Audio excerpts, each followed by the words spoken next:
بالله من الشيطان الرجيم. بسم الله الرحمن الرحيم.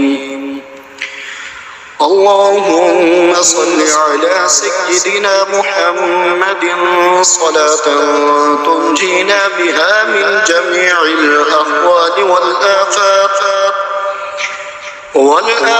وتقضي لنا بها جميع الحاجات وتطهرنا بها من جميع السيئات وترفعنا بها عندك أعلى الدرجات وتبلغنا بها أقصى الغايات من جميع الخيرات في الحياة وبعد الممات،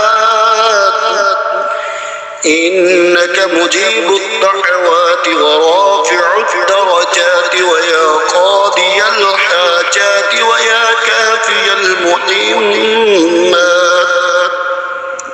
ويا دافع البليات ويا حل المشكلات أغثني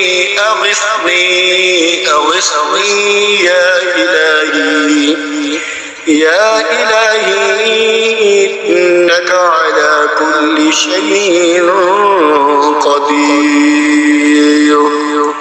اللهم صل على سيدنا محمد النبي الأمي وعلى آله وبارك وسلم.